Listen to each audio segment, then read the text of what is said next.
The Sound of Grace. By Mark Vass. Sadie's Diary, March 30, 1777. I prayed it would never come to this. The war began in Lexington, but this morning it crossed our pasture.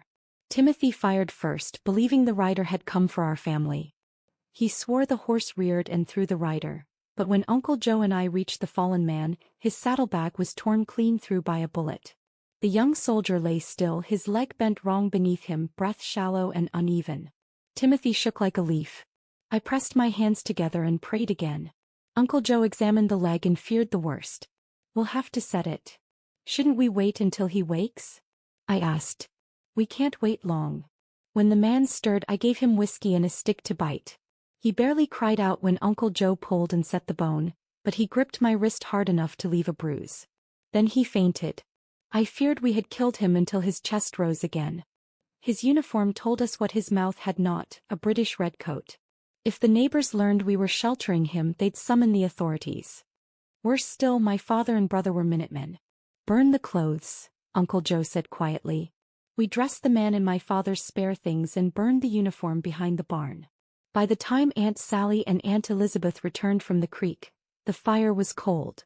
When the soldier woke again, he asked where he was and what had happened to his clothes. Uncle Joe told him the truth.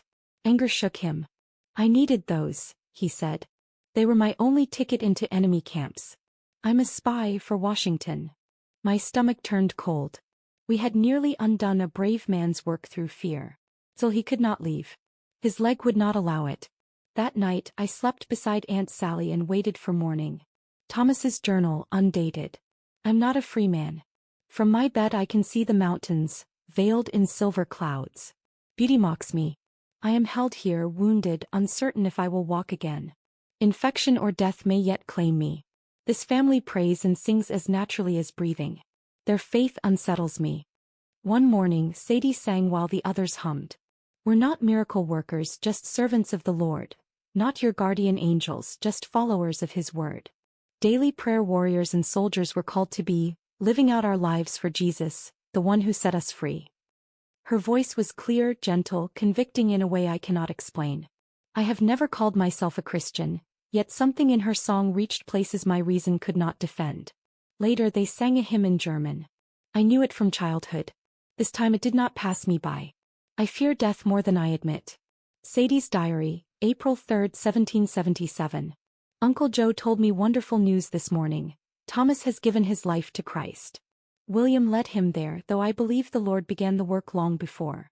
When Father and I returned later that morning to visit, Thomas saw us before we spoke. There was new light in his eyes, joy, not pain.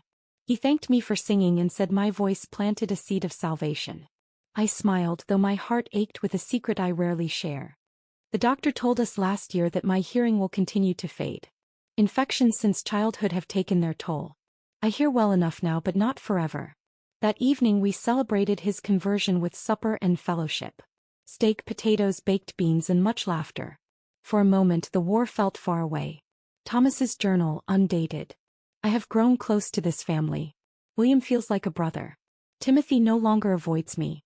We spoke at last, and I learned fear had guided his hand that day, not hatred. Yesterday Sadie's father spoke plainly.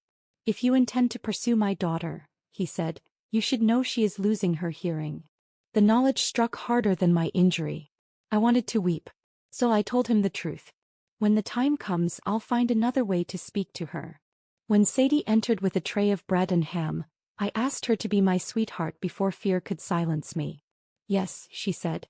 A definite yes. Outside of salvation, this has been the most beautiful day of my life. Sadie's Diary, June 30, 1777. Thomas can walk again now. His strength has returned, but restlessness walks with it. "I can't stay," he told me. "Your father and brother are fighting. I must join them." I begged him for a few more days. He agreed just 1 week. This war has stolen blood, peace and sound, but it has given me love. And love, I have learned, does not always arrive with noise.